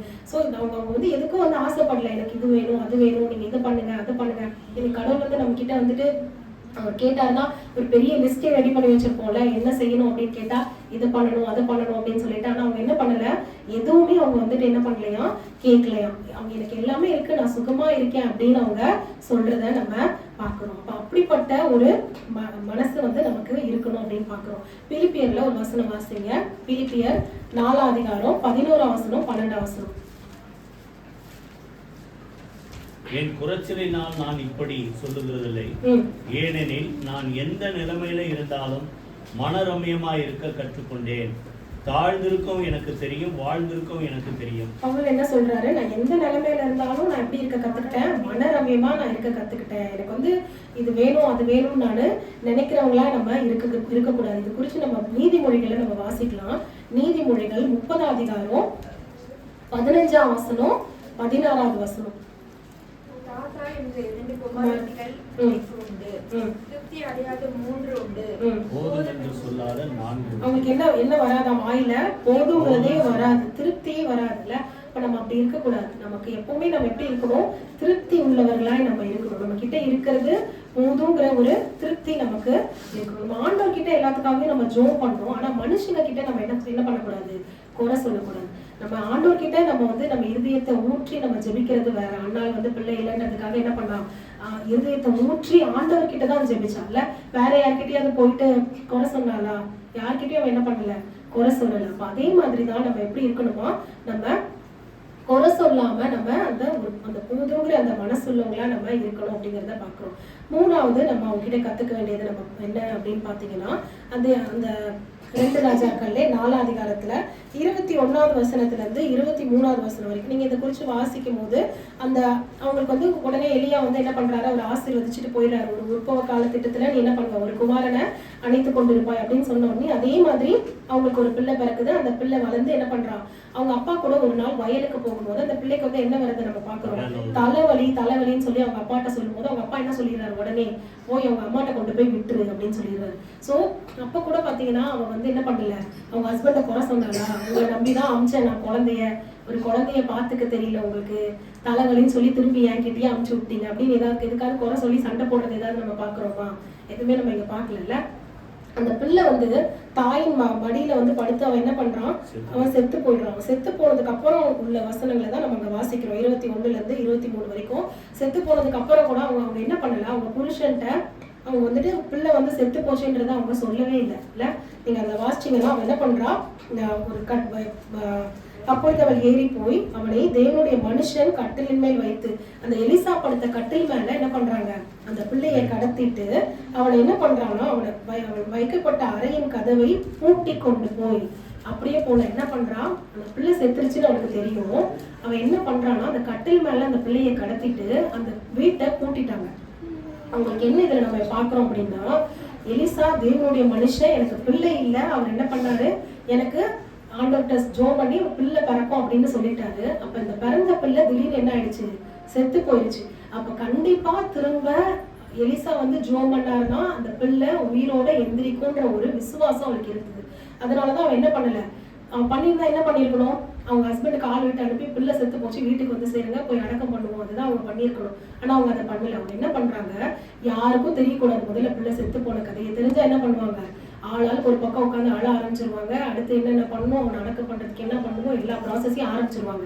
அதனால என்ன பண்றாங்க, அந்த தேவனுடைய மனுஷன் படுத்த அந்த கட்டில் அந்த குழந்தைய போட்டுட்டு கதவை பூட்டிட்டு அவன் என்ன பண்றான், புருஷன்ட்ட ஆள் அனுப்புறான், நீங்க போய் சீக்கிரமா தேவனுடைய மனுஷன் இருக்கும் இடத்துக்கு போய் வரும்படிக்கு வேலைக்காரன் ஒருத்தர் என்ன பண்ணுங்க, கழுதையும் எனக்கு அனுப்பணும் அப்படின்னு சொல்லும்போது அவங்க புருஷன் என்ன சொல்றாங்க, இந்த ஓய்வு நாளும் இல்லை அமாவாசையும் இல்லை, இப்ப எதுக்கு போகணும் அப்படின்னு சொல்லி அவர் கேட்டு அனுப்புறாரு. ஆனாலும் அப்பயும் அந்த மாதிரி வந்து எதையும் சொல்லாம அவங்க என்ன பண்றாங்க, இல்ல நான் போய் தான் ஆகணும், நீங்க என்ன பண்ணுங்க எனக்கு அனுப்புங்க அப்படின்னு சொன்னதுனால அவர் என்ன பண்றாரு, அனுப்புறாரு. அனுப்புன உடனே இவங்க என்ன பண்றாங்க, தேவனுடைய மனுஷனை நோக்கி என்ன பண்றாங்க, அவங்க கழுதை மேல ஏறி அவங்க போறாங்க. அவங்க போயிட்டு அவங்க என்ன பண்றாங்க, அந்த கர்மேல் பர்வதத்துல தேவனுடைய மனுஷன் இடத்துக்கு போயிட்டு அவங்க என்ன பண்றாங்க, இந்த மாதிரி என்னுடைய அவனுடைய காலை வந்து விடாம பிடிச்சு என்ன பண்றாங்களாம், நீங்க அந்த 27ஆம் வசனத்தை வாசிச்சீங்கன்னா, அவன் காலை பிடித்து கொண்டால் அப்பொழுது கேயாசி அவளை விலக்கிவிட வந்தான். அப்பொழுது தேவனுடைய மனுஷன் அவளை தடுக்காதே, அவள் ஆத்மா துக்கமா இருக்கிறது, கர்த்தர் அதை எனக்கு அறிவியாமல் மறைத்து வைத்தார் அப்படின்னு சொல்றாரு. அதுக்கப்புறம் அவன் வந்து சொல்றான், நான் உங்ககிட்ட எனக்கு பிள்ளை கொடுங்கன்னு நான் கேட்டேனா, நீங்களா தான் என்ன பண்ணீங்க எனக்கு ஒரு பிள்ளை பிறக்கும் அப்படின்னு சொன்னீங்க, இப்போ அந்த பிள்ளை வந்துட்டு செத்து போயிட்டான் அப்படின்னும் போது அவர் என்ன சொல்றாரு, ஃபர்ஸ்ட் எலிசா என்ன சொல்றாரு, கேயாசி கிட்ட நீ என்ன பண்ண, என் தடியை எடுத்துட்டு போ, நீ என்ன பண்ண, தடியை எடுத்துட்டு போய் வழியில யாராவது நிறுத்தினாலும் நீ யாருக்கும் பதில் சொல்லாத, நேரா என் தடியை எடுத்துட்டு போய் நீ என்ன பண்ணு, அந்த பிள்ளையின் முகத்துல போய் அந்த தடியை வெய்ய அப்படின்னு சொல்லும் போது அவங்க என்ன பண்றாங்க, அதுக்கு அனுமதிக்கல. அவங்க என்ன பண்ணல, அதெல்லாம் கிடையாது, நான் ஒத்துக்க மாட்டேன், அந்த தடி வரக்கூடாது, யார் வரணும், நீங்க தான் வரணும் அப்படின்னு என்ன பண்றாங்க, விடாப்படியா இருக்காங்க. ஸோ 2 விஷயத்த நம்ம அவங்க கிட்ட இங்க கத்துக்கிறோம். ஒண்ணு அவங்களுடைய அந்த விசுவாசம், அந்த பிள்ளை இறந்தாலும் அவங்களுக்கு ஒரு விசுவாசம் இருந்தது. கண்டிப்பா எலிசா வந்து ஜோம் பண்ணாருன்னா திரும்பி அந்த பிள்ளை உயிரோட எனக்கு வரும்ன்ற ஒரு விசுவாசம் இருந்தது. ஸோ அந்த பிள்ளை இறந்துருச்சுன்ற அந்த துக்கத்தை அவங்க என்ன பண்ணல, துக்கத்தோடயே உட்கார்ந்துடல, அப்படியே அடுத்து நான் என்ன பண்ணணும் அப்படிங்கிறத அவங்க என்ன பண்ணாங்க, ஸ்ட்ராங்கா அவங்க முடிவெடுக்கிறாங்க. அதே மாதிரி இன்னொன்னு, அவங்களுடைய அந்த விடாப்புடியான என்ன பண்றாங்க, அந்த பிள்ளையை எப்படினாலும் உயிரோட திரும்ப நான் கொண்டு வருவேன்னு சொல்லிட்டு அவங்க என்ன பண்றாங்க, எலிசாட்ட தேடி போறாங்க. அவர் சொல்றதையும் மீறி அவங்க என்ன சொல்றாங்க, பிள்ளையின் தாயும் நான் உண்மை விடுகிறதில்லை என்று கர்த்தரின் ஜீவனையும் உன்னுடைய ஜீவனையும் கொண்டு சொல்லுகிறேன் என்றார். அப்பொழுது அவள் எழுந்திருந்து அவள் பின்னே போனான். இல்ல நீங்க தான் வரணும் அப்படின்னு என்ன பண்றாங்க, விடாப்படியா அவங்க என்ன பண்றாங்க, எலிசாவை கூப்பிடுறாங்க. ஸோ பாத்தீங்கன்னா அந்த கேயாஸ் என்ன பண்றாரு, முன்னாடி போய் அந்த தடியை போய் எடுத்து போய் பிள்ளையுடைய முகத்துல வைக்கிறாரு.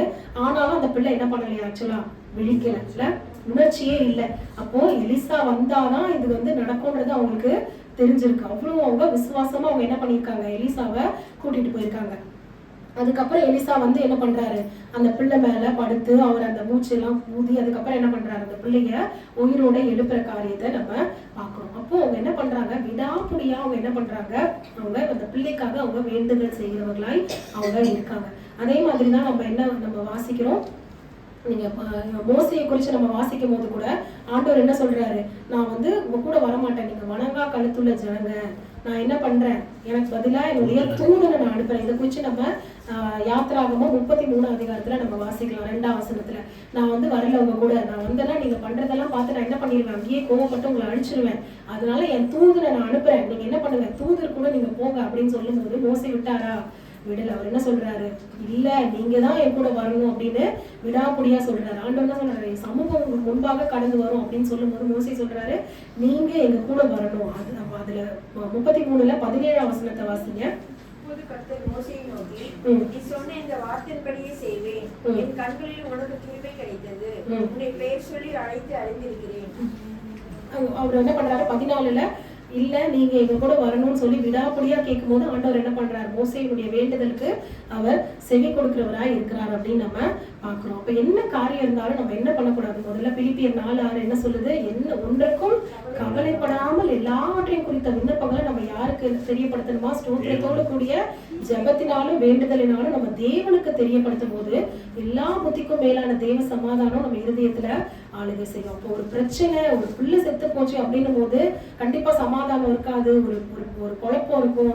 அப்ப அதுலயே நம்ம அப்படியே அமிழ்ந்து போகாம நம்ம என்ன பண்ணணும், நம்ம தேவனை நோக்கி என்ன பண்ணணும், ஒரு பிரச்சனை வரும்போது ஆண்டவரை நோக்கி நம்ம என்ன பண்ணணும், நம்ம கைகளை ஏறெடுக்கிறவர்களாய் நம்ம இருக்கணும். அப்ப இதுதான் நம்ம அவங்க கிட்ட பாக்கணும். முதல்ல பாத்தீங்கன்னா அவங்க என்ன பண்ணாங்க, தேவனுடைய மனுஷனை கனப்படுத்துறவங்களா, ஏன் அவங்க கனம் பொருந்திய ஸ்திரியா இருந்தாங்க, தேவனுடைய மனுஷனை அவங்க கனப்படுத்துறாங்க. அடுத்தது அவங்களுக்கு அந்த ஒரு மன என்ன இருந்தது, திருப்தி, அண்ட் எனக்கு இது வேணும் அது வேணும்னு யோசிக்காம தனக்கிட்ட இருக்கிறதுல அவங்க வந்து நிறைவாய் அவங்க இருக்கிறவங்களா இருக்காங்க. அதே மாதிரி ஒரு நல்ல ஒரு விசுவாசமும் ஒரு விடாப்புடியான அந்த பிள்ளையை கொண்டு வரணும்ன்ற ஒரு அந்த பெர்சிஸ்டன்ஸும் அவங்க கிட்ட இருக்கிறத நம்ம பார்க்கிறோம். ஸோ அப்படி இருக்கும்போது நம்மளும் எப்படி இருப்போம், புகழப்படுகிற ஸ்திரீயா, கனம் பொருந்திய ஸ்திரீயா நம்ம இருப்போம். கடைசியாக நம்ம வந்துட்டு ரெபேக்காலை குறித்து நம்ம வாசிக்க போறோம். கடைசியா நம்ம பார்க்க போறது நீதிமொழிகள் 14ஆம் அதிகாரம் 1ஆம் வசனம் வாசிப்போம். நீதிமொழிகள் 14:1. புத்தியுள்ள ஸ்திரீ தன் வீட்டை கட்டுகிறாள், புத்தி இல்லாத ஸ்திரீயோ அதை என்ன பண்றாலும் தன் கைகளினாலே அதை இடித்து போடுகிறாள் அப்படின்னு நம்ம பார்க்கணும். ஸோ புத்தியுள்ள ஸ்திரீயாலதான் அந்த வீடு என்ன பண்ணும், கட்டப்படும். அப்போ எப்படி வந்து ரெபேக்கால் புத்திமானாய் நடந்து எப்படி அவங்களுடைய குடும்பத்தை அவங்க கட்டுனாங்க, அந்த அழிக்கப்படாம அவங்க குடும்பத்தை எப்படி அவங்க வந்து பாதுகாத்தாங்க அப்படிங்கிறத குறித்துதான் நம்ம 3ஆவதுல நம்ம பார்க்க போறோம். நம்ம நேரம் இல்லாததுனால அந்த முதல் காரியங்களை நம்ம சுருக்கமா பார்ப்போம். ரெபேக்காலும் எப்படிப்பட்டவங்களா இருந்தாங்க, கடினமான ஒரு உழைப்பாளியா இருந்தாங்கல்ல. நீங்க பாத்தீங்கன்னா ரெபேக்காலுக்கு அவங்களுடைய அப்பா போய் எங்கேயாச்சும் மாப்பிள்ளை தேடினாரா, இல்ல. அவங்களுடைய அந்த கடின உழைப்பின் நிமித்தம் எலியேசர் என்ன பண்றாரு, அதை பார்த்து அவர் என்ன பண்றாரு, இவதான் வந்து என்னுடைய எஜமானுடைய குமாரருக்கான ஒரு மருமகள் அப்படிங்கறத என்ன பண்றாரு, கரெக்டா அவரு ஐடென்டிஃபை பண்றாரு. அப்போ அவர் என்ன முடிவு பண்ணி ஜோம் பண்ணி வராரு, தண்ணி கேட்பேன், எனக்கு மட்டும் தண்ணி கொடுக்கறது இல்ல, என்னுடைய ஒட்டகங்கள் எல்லாத்துக்கும் தண்ணி கொடுக்குற ஒரு பொண்ணு தான் வேணும்னு நினைக்கிறாருல்ல. அப்போ எப்படி அவங்களுடைய முதல்ல உங்க குடும்ப வாழ்க்கை அவங்களுக்கு எப்படி கட்டப்பட்டுச்சு, புத்தியுள்ள ஸ்திரீ தன் வீட்டை கட்டுகிறாள் அப்படின்னு நம்ம பாக்குறோம். அந்த ரெபேக்காளுடைய குடும்ப வாழ்க்கை எப்படி முதல்ல ஆரம்பமாச்சு, ஒரு கடின உழைப்பு நிமித்தம்ல. அவங்க என்ன பண்றாங்க, தண்ணி கேட்ட உடனே நான் உங்களுக்கு மட்டும் இல்ல உங்களுக்கு கூட இருக்க எல்லா ஒட்டகத்துக்கும் நான் தண்ணி தரேன்னு சொல்லி, ஒரு ஒட்டகம் எவ்வளவு தண்ணி குடிக்கும் நமக்கு தெரியும்ல. இப்ப இந்த காலம் மாதிரி டேப்பை திறந்தாலும் அவங்களுக்கு அப்ப என்ன வராது, தண்ணி வராது. அவங்க என்ன பண்ணணும், குடத்தை எடுத்துட்டு போய் அந்த கிணத்துல இறங்கி போய் தண்ணியை பிடிச்சிட்டு மேலே ஏற்றி வரணும். ஒரு ஒட்டகம் குடமா தண்ணி குடிச்சிருக்கோம். அவங்க என்ன பண்ணியிருக்காங்க, அப்பவே அவ்வளோ ஹார்ட் ஒர்க்கிங்கா அவங்க இருந்திருக்காங்க. இறங்கி போய் அவ்வளோ ஒட்டகத்துக்கு தண்ணி ஊற்றிருக்காங்க. அதனாலதான் அவங்க என்ன பண்ணாங்க, அவங்களை கல்யாணம் பண்ணி என்ன பண்றாரு, செலக்ட் பண்ணி அவங்க சூஸ் பண்ணி அவர் என்ன பண்றாரு, கூட்டிட்டு போறாரு. இப்போ நம்மளுடைய வாழ்க்கை கட்டப்படணும், ஒரு நல்ல வாழ்க்கை இருக்கணும் அப்படின்னா நம்ம என்ன பண்ணணும், அதே மாதிரி கடினமா உழைக்கிறவங்களா இருக்கணும். அதே மாதிரி அவங்க என்ன பண்றாங்க, அவங்களுடைய அவங்களுடைய தொழில் என்ன, அவங்க வீட்டுல சும்மா இல்லைல்ல, அவங்க அப்பயே என்ன பண்ணியிருக்காங்க, அவங்க தகப்பனுடைய மந்தையில மேய்க்கிறவங்களா அவங்க இருந்திருக்காங்க. அந்த ஆட்டெல்லாம் அவங்க கூட்டிட்டு வரும்போதுதான் அவங்க என்ன பண்றாங்க, எலியேசரை மீட் பண்றதை நம்ம பார்க்கணும். அப்படியாக நம்ம எப்படி இருக்கணுமா, கடினமா உழைக்கிறவங்களா நம்ம இருக்கணும். இது நம்ம இப்பதான் நம்ம ரூத்தை பார்க்கும்போது நிறைய நம்ம பார்த்தோம், எப்படி நம்ம சோம்பேறியா இருக்கக்கூடாது அப்படிங்கிறதுனால. அதனால நம்ம வேகமா 2வது காரியத்தை கொடுத்து நம்ம போவோம். 2வது பாத்தீங்கன்னா ரெபேக்கா எப்படி இருந்தாங்க அப்படின்னு பாத்தீங்கன்னா, ஆண்டவரோட ஒரு இன்டராக்ஷன் அவங்களுக்கு இருந்தது. எப்பவுமே அவங்க என்ன பண்றாங்க, ஆண்டவரோட உரையாடுறவங்களா இருக்காங்க. அதே மாதிரி ஆண்டவருடைய பிளானுக்கு, அவருடைய திட்டத்துக்கு கீழ்ப்படுகிறவங்களா இருக்காங்க அப்படிங்கறத நம்ம பார்க்க போறோம். நீங்க ஆதியாகமம் 25 அதிகாரம் 56வது வசனத்தை நம்ம வாசிச்சோம்னா, 24 அதிகாரம் 24 அதிகாரம் 56 நீங்க பாத்தீங்கன்னா, அவங்க முதல்ல என்ன பண்றாங்க, அந்த எலியேசர் வந்து என்ன சொல்றாரு, நான் இப்பவே போகணும் என்னோட எஜமான் கிட்ட அப்படின்னு சொல்லும் போது, அவங்க ரெபேக்கா வீட்டார் என்ன சொல்றாங்க, 10 நாள் ஆச்சும் அவங்க என்ன பண்ணட்டும், எங்க கூட இருக்கட்டும், அதுக்கப்புறம் நீங்க கூட்டிட்டு போங்க அப்படின்னு அவங்க சொல்றாங்க. ஆனா ரெபேக்கால் அதுக்கு என்ன சொல்றாங்க, அவங்க பெண்ணுடைய வாய்மொழியை கேட்கலாம் அப்படின்னு சொல்லும் போது அவங்க உடனே என்ன சொல்றாங்க, 57ல 58ல அவங்க என்ன சொல்றாங்க, உடனே வந்துட்டு நான் போறதுக்கு எனக்கு சம்மதம் அப்படின்னு அவங்க சொல்றாங்க. அப்போ ஆண்டவர் ஒரு பிளான் வச்சிருக்காரு அப்படின்னா, அந்த பிளானுக்கு அவங்க என்ன பண்ணல, டிலே பண்ணாம அதுக்கு கீழ்ப்படுகிறவங்களா அவங்க இருக்கிறத நம்ம பார்க்கிறோம். அதே மாதிரி 25 அதிகாரம் 22ஆம் வசனத்தை நம்ம வாசிக்கும் போது, அவங்களுக்கு வந்து ரொம்ப நாளா பிள்ளை இல்லை, கிட்டத்தட்ட ஒரு 20 வருஷம் அவங்களுக்கு பிள்ளை இல்லை. அதுக்கப்புறம் தான் என்ன பண்றாரு, ஈசாக்கு வந்து என்ன பண்றாரு, தேவனை நோக்கி வேண்டுதல் செய்யறாரு. வேண்டுதலை கேட்டதுலேயே தேவன் என்ன பண்றாரு, ரெபேக்கால் வந்து கர்ப்பம் தரிக்க செய்கிறார். அப்போ என்ன ஆகுது, 22ல அவர் கர்ப்பத்திலே பிள்ளைகள் ஒன்றோடு மோதி கொண்டிருந்தன. அப்ப அவன் உடனே என்ன பண்ணல, போயிட்டு ஏதோ ஒரு டாக்டர் கிட்டயோ இல்லாட்டினா அவன் ஹஸ்பண்ட் கிட்டயோ போய் என்ன பண்ணல, அதை சொல்லல. அவங்க என்ன பண்றாங்க, அப்பொழுது அவள் இப்படியானால் எனக்கு எப்படியோ என்று சொல்லி கர்த்தரிடத்தில் விசாரிக்கும்படி போனார். அப்போ ஒரு சின்ன காரியமா இருக்கட்டும், பெரிய காரியமா இருக்கட்டும், எதுவா இருந்தாலும் அவங்க யார்கிட்ட விசாரிக்கிறதுக்கு போறாங்க, அதை பத்தி ஆண்டவர் கிட்ட விசாரிக்க போறாங்க. அப்ப நம்ம குடும்பத்துல ஏதாவது நடக்கும்போது நம்ம முதல்ல யார்கிட்ட அதை பத்தி நம்ம வந்து சொல்லணும், நம்ம ஜெபத்துல ஆண்டவர் கிட்ட சொல்லணும். நம்ம வந்து மோஸ்ட்லி நிறைய குடும்பத்துல பிரச்சனை வர்றதுக்கு காரணமே என்ன, போனை போட்டு நம்ம என்ன பண்றோம், அப்பா அம்மா கிட்ட சொல்றதா இருக்கட்டும், இல்ல ஃப்ரெண்ட்ஸ் கிட்ட சொல்றதா இருக்கட்டும், வேற யாராவது 3வது மனுஷன் கிட்ட சொல்றதா இருக்கட்டும், இல்ல குடும்பத்திலேயே வந்துட்டு இன்னொருத்தவங்கள்ட்ட, சொந்தக்காரங்கிட்ட, கூட பிறந்தவங்கள்ட்ட, இவங்கள்ட்ட எல்லாம் அதை ஷேர் பண்ணும்போது அது என்ன ஆகுது, பிரச்சனை வந்து சால்வ் ஆகுதா இல்ல பிரச்சனை பெருசாகுதா? கண்டிப்பா பெருசாதான் ஆகும். ஏன்னா ஒருத்தர் அவங்க என்ன பண்ணுவாங்க, ஏதாவது ஒரு பாயிண்ட்ல கண்டிப்பா அவங்கள்ட்ட போய் அதை சொல்லிடுவாங்க. சொல்லும் போது அப்ப என்ன ஆகும், இப்படி சொன்னாங்க அப்படி சொன்னாங்க, நம்ம சொல்றதுக்கு எக்ஸ்ட்ராவா சொல்லி, இதெல்லாம் வந்து அவாய்ட் பண்ணணும்னா நம்ம முதல்ல ஒரு பிரச்சனை வந்ததுன்னா நம்ம யார்கிட்ட அதை சொல்லணும், ஆண்டவர்கிட்ட சொல்லணும். அவர்கிட்ட கேட்கும் போது கண்டிப்பா அவர் என்ன பண்ணுவாரு, அதுக்கு என்ன திட்டங்கிறத அவங்க சொல்றாரு. நீங்க பாத்தீங்கன்னா அப்பதான் அவங்க என்ன பண்றாரு, அவருடைய பிளான சொல்றாரு. அப்போ நமக்கு அந்த பிளான் முதல்ல ஆண்டவர் நம்ம வாழ்க்கையில என்ன பிளான், நம்ம குடும்பத்துக்காக ஆண்டவர் என்ன திட்டம் வச்சிருக்காருன்றத நம்ம தெரிஞ்சுக்கணும்னா, நம்ம பிரச்சனையும் போது நம்ம யார்கிட்ட போகணும், ஆண்டவர் கிட்ட போகும்போது அவரு குடும்பத்துல உங்க பிள்ளைகளுக்காக அவர் என்ன திட்டம் வச்சிருக்காருங்கிறத உங்களுக்கு தெளிவா என்ன பண்ணுவாரு, வெளிப்படுத்துவார். ஏன்னா இங்க பாத்தீங்கன்னா, அதற்கு கர்த்தர் 2 ஜாதிகள் உன் கர்ப்பத்தில் உண்டாயிருக்கிறது, 2 வித ஜனங்கள் உன் வயிற்றிலிருந்து பிரியும், அவர்கள் ஒரு ஜனத்தார் மற்ற ஜனத்தாரை பார்க்கிலும் வளர்த்திருப்பார்கள், மூத்தவன் இளையவனை சேவிப்பான். இப்ப இங்க ஒரு பெரிய ஒரு என்ன சொல்றாரு, ஒரு ரகசியத்தை என்ன பண்றாரு, ரெபேக்காலுக்கு அவர் வெளிப்படுத்துறாரு. என்ன வெளிப்படுத்துறாரு, சின்னவன் தான் வளர்த்திருப்பான் இல்ல, மூத்தவன் வந்து என்ன பண்ணுவான், இளையவனை சேவிப்பான் அப்படின்ற ஒரு ஒரு அந்த அந்த ஒரு பிளான் என்ன பண்றாரு ஆண்டவர் வந்து ரெபேக்காளுக்கு வெளிப்படுத்துறாரு. நீங்க பாத்தீங்கன்னா எந்த இடத்துலயுமே வந்து இதை வந்து ஆண்டவர் வந்து ஈசாக்குக்கு வெளிப்படுத்தினாருன்னு நம்ம பார்க்கவே முடியாது இல்ல. ஏன்னா ஈசாக்கு என்னதான் அவர் யோசிக்கிறாரு, ஏசாவை தான் ஆசீர்வதிக்கணும் அவர் என்ன பண்றாரு யோசிக்கிறாரு. ஆனா அந்த பிளானை ஆண்டவர் யாருக்கு வெளிப்படுத்துறாரு, ரெபேக்காளுக்கு வெளிப்படுத்துறாருல்ல. அப்ப ஆண்டவர் எவ்வளவுதான் ஈசாக்கை நேசிச்சாலும் ரெபேக்காள் பிள்ளைகளுக்காக போய் ஆண்டவர்கிட்ட கேட்கும் போது அந்த ஒரு மறைவான ஒரு திட்டத்தை ஆண்டவர் என்ன பண்றாரு, ரெபேக்காளுக்கு வெளிப்படுத்துறாரு. அப்போ உங்க வீட்டுல ஏதாவது பிரச்சனை, உங்க பிள்ளைங்களை குறித்து ஏதாவது கேட்கணும்னா நம்ம என்ன பண்ணணும், ஜோம் பண்ணி ஆண்டவர் கிட்ட நம்ம கேட்கும் போது ஆண்டவர் என்ன பண்ணுவாரு, எதையும் மறைக்காம அவர் என்ன பண்ணுவாரு, அதை கண்டிப்பா வெளிப்படுத்துவார். அதன்படிதான் அவங்க என்ன பண்றாங்க, ஈசா வந்து ஈசாக்கு ஆசீர்வதிக்கணும்னு நினைக்கும் போது அவங்க அதை கேட்டுட்டு அவங்க என்ன பண்றாங்க, யாக்கோபுக்கு என்ன பண்றாங்க, அதை அறிவிச்சு அவங்க என்ன சொல்றாங்க, நீ போய் என்ன பண்ற, மந்தையில ஒரு ஆட்டை நீ வந்து பிடிச்சிட்டு வா, நான் என்ன பண்றேன் அதை உனக்கு நல்லா சமைச்சு தரேன், நீ என்ன பண்ண எடுத்துட்டு போய் ஏசா மாதிரி என்ன பண்ணு, அதை உன் தகப்பன்ட்ட கொடுத்து நீ என்ன பண்ணு, போய் ஆசீர்வாதத்தை பெற்றுக்கோ. சோ இது வந்து ஒரு ஏமாத்துற காரியம் கிடையாது, இது வந்து யாருடைய திட்டம், இது வந்து ஆண்டவருடைய திட்டம், தேவ திட்டம். என்னது, யாக்கோபு தான் வந்து எப்படி இருப்பான், பலத்திருப்பான், மூத்தவன் வந்து இளையவனை சேவிப்பான்றது ஆண்டவருடைய திட்டம். அதே மாதிரிதான் ஏசாவும் இருந்தாருல்ல, அவர் வந்து எதையுமே வந்து என்ன பண்ணல, எதுக்கு இம்பார்ட்டன்ஸ் கொடுக்கல. அந்த சேஷ்ட புத்திரபாவம்ன்றது எவ்வளவு ஒரு இம்பார்ட்டன்டான ஒரு பர்த் ரைட்ல, ஆனா அவர் என்ன பண்ணிட்டாரு, ஒரு கூழுக்கு ஆசைப்பட்டு அதை என்ன பண்ணிட்டாரு, அவங்க வந்து யாக்கோபுக்கு என்ன பண்ணிட்டாரு, அதை வித்து போட்டுட்டாரு. அப்ப அதோடைய அருமை அவருக்கு என்ன பண்ணல, தெரியல. ஆண்டவருக்கு தெரியும்ல ஒரு பிள்ளை எப்படி இருக்கும், எப்படி வளரும், எல்லாமே அவருக்கு தெரியும். அதனாலதான் அவருடைய பிளான் என்னது, யாக்கோபுக்கு அதோட இம்பார்ட்டன்ஸ், அந்த பிளஸிங்கோடைய இம்பார்ட்டன்ஸ் தெரிஞ்ச யாக்கோபு தான் வந்து அவன் வந்து ஆசீர்வதிக்கப்பட்டிருப்பான்றதுதான் ஆண்டவருடைய பிளான். அந்த பிளான் படி அவங்க என்ன பண்றாங்க, அந்த எவ்வளவு குடும்பத்துல பிரச்சனை வந்தாலும் ஆண்டவருடைய பிளானுக்கு அவங்க என்ன பண்றாங்க, இம்பார்ட்டன்ஸ் கொடுக்குறாங்க. கண்டிப்பா தெரியும், இதனால கண்டிப்பா ஏசா வந்து என்ன பண்ணுவான், கண்டிப்பா யாக்கோபு வந்து விரோதிப்பான், இதெல்லாம் நடக்கும், எல்லாம் தெரிஞ்சாலும் அவங்க தேவனுக்கு கீழ்ப்படிந்து அவருடைய அந்த பிளானுக்கு கீழ்ப்படிந்து இருக்கவங்களா நம்ம அவங்கள பார்க்கணும். டைம் இல்லாததுனால அது மூணாவது நான் சொல்லிட்டு முடிக்கிறேன். அதே மாதிரி அவங்க என்ன பண்றாங்க, அந்த அந்த ஒரு நல்ல ஒரு ஆலோசனையை அவங்க என்ன பண்றாங்க, யாக்கோபுக்கு சொல்றாங்க, நீங்க போய் என்ன பண்ண, இதெல்லாம் சமைச்சு எடுத்துட்டு வந்து நீங்க வந்து என்ன பண்ணு, அந்த ஆசீர்வாதத்தை பெற்றுக்கோன்னு சொல்றாங்க. அதே மாதிரி அவங்க என்ன பண்றாங்க, ஏசாக்கு இது தெரிஞ்சதுனால என்ன ஆகுது, ஏசாக்கும் யாக்கோபுக்கும் சண்டை வருது.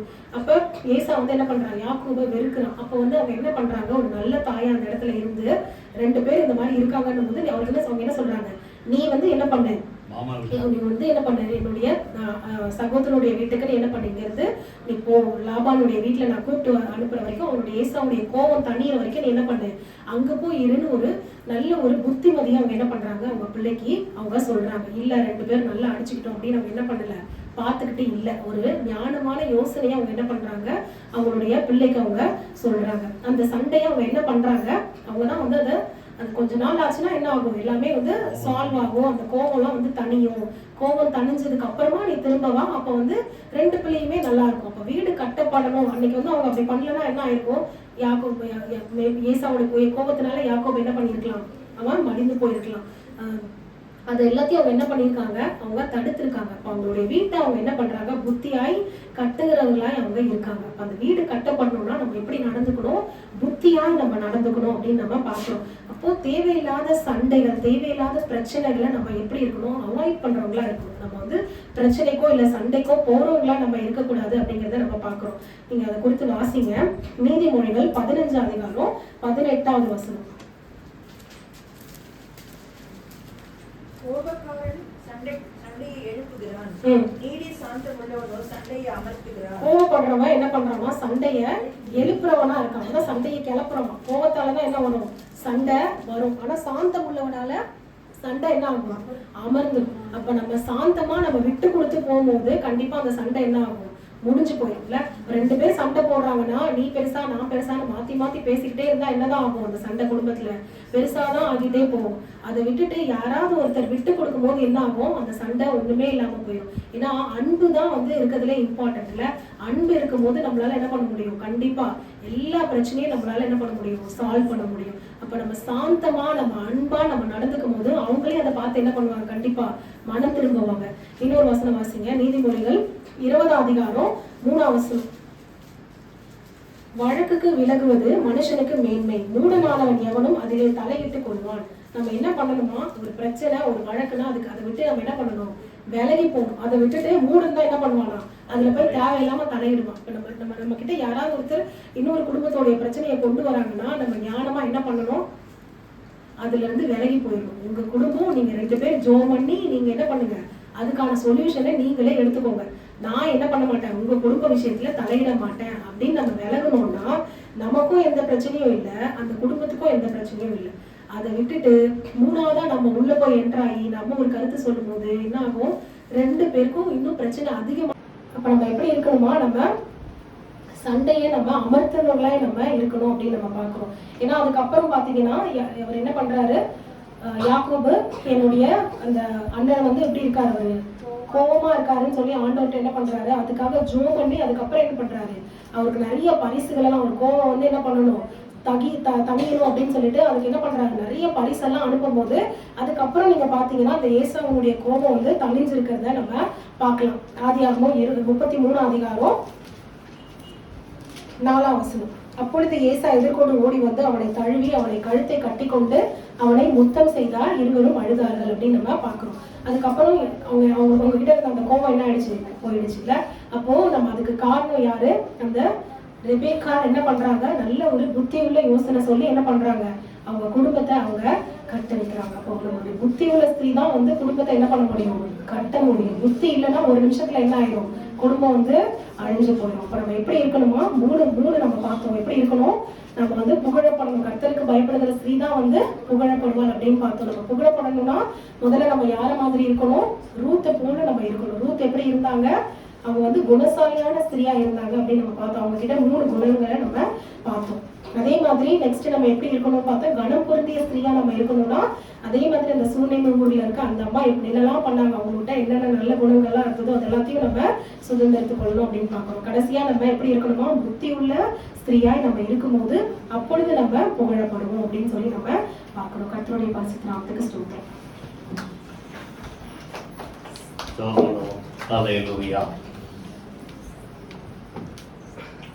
கர்த்தரால் புகழப்படுகிறவள். ஹல்லேலூயா. நல்ல கர்த்தரை ஸ்தோத்திரமனோமா. ஹல்லேலூயா. கனம் போற இந்த ஸ்திரீ காரணம் என்ன, தேவனையும் தேவனுடைய மனிதர்களையும் கனம் பண்ற அந்த குடும்பத்துக்கு கர்த்தர் பிள்ளை செல்வத்தை கொடுத்தார். ஒரு சோதனை வந்தபோது கூட அந்த பிள்ளை உயிரோட கர்த்தர் என்ன செய்தார், எழுப்பினார். 2வது நீங்க ரூத்து பார்த்தீங்கன்னா குணசாலியான ஸ்திரீ.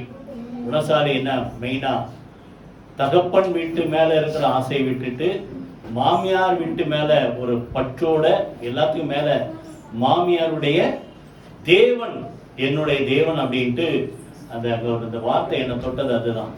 நீங்க சொல்றபடியெல்லாம் நான் கேட்பேன் அப்படின்னா, யாரை பார்த்து, அம்மாவை பார்த்து இல்ல, மாமியாரை பார்த்து. பொதுவாக நம்ம என்ன செய்யறோம், தாயின் போதகத்தை தள்ளாதே, தாய் சொல்லை தட்டாதே, இப்படிதான்.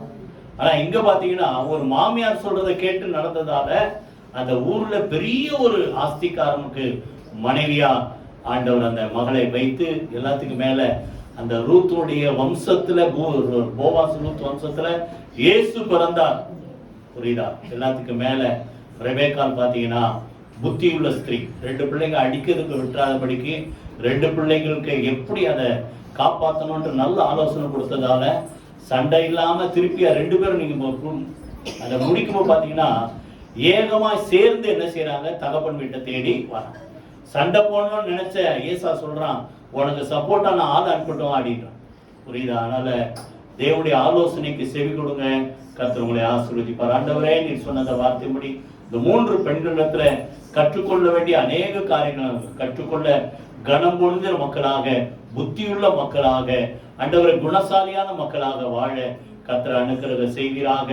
இயேசு கிறிஸ்துவின் ஜீவனுள்ள ஜெயமுள்ள நாமத்தில் ஜெபிக்கிறோம் நல்ல பிதாவே. ஆமென், ஆமென். நம்முடைய கர்த்தராகிய இயேசு கிறிஸ்துவின் கிருபை, பிதாவாகிய தேவனுடைய அன்பும் பரிசுத்த ஆவியானவருடைய அந்யோன்ய ஐக்கியம் நம் அனைவரோடு சகல பரிசுத்த நாயகரோடும் ஆண்டவராகிய இயேசு கிறிஸ்து வருகமட்டும் இருப்பதாக. ஆமென். ஆத்துமாவே கர்த்தரை ஸ்தோத்திரி, என் முழுமையோட பரிசுத்த நாமத்தை ஸ்தோத்திரி, என் ஆத்துமாவே கர்த்தரை ஸ்தோத்திரி, அவர் செய்த சகல உபகாரங்களை மறவாதே. ஆமென், ஆமென். God bless you.